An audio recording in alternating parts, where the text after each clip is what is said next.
రాదు, ఏనాటికి రాదు. ప్రభు చాలా స్పష్టంగా చెప్పాడు, మనుషుడు రొట్టె వలన మాత్రము జీవించడు, దేవుని నోటి నుంచి వచ్చి ప్రతి మాట వలన జీవిస్తాడు. ఉజ్జీవం ఎలా వస్తుంది? జీవం ఎలా వస్తుంది? క్రీస్తులో బ్రతుకు ఎలా నిలబడుతుంది? దేవుని నోటి నుంచి వచ్చి ప్రతి మాట వలన నిలబడుతుంది. ఊరికే వల్లి వేసుకోవడం కాదు మాటల్ని. ఈ వల్లి వేసుకున్న మాటలు మనం మనన చేసుకోవాలి. వాటి అంతరార్థాన్ని, పరమార్థాన్ని లోతుగా ఆలోచించి గ్రహించాలి. దాన్ని గుండెల్లో దాచుకోవాలి, నరనరాల్లో జీర్ణించుకోవాలి.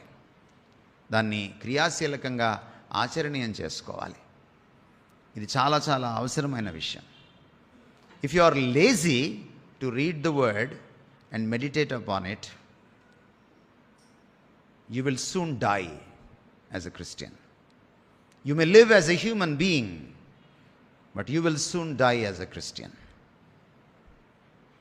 మనం క్రైస్తవులుగా బ్రతకలేం, మనుషులుగా బ్రతకగలమేమో కానీ you are no more a Christian. ఇది చాలా అవసరం. ప్రతిదానికి వాక్యమేనండి. యేసుక్రీస్తు వారు సాక్ష్యం చెప్పేటప్పుడు కూడా ఆయన నా సాక్ష్యం నేను చెప్పుకుంటే సరికాదన్నాడు.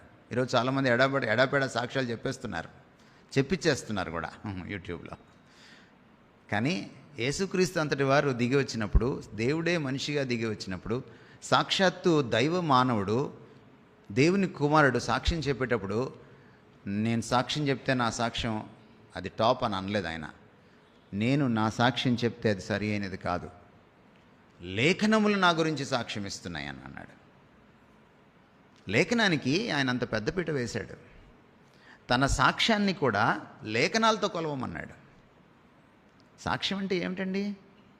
హోల్ బతుకు, నిలువెత్తు బతుకు ఒక సాక్ష్యం.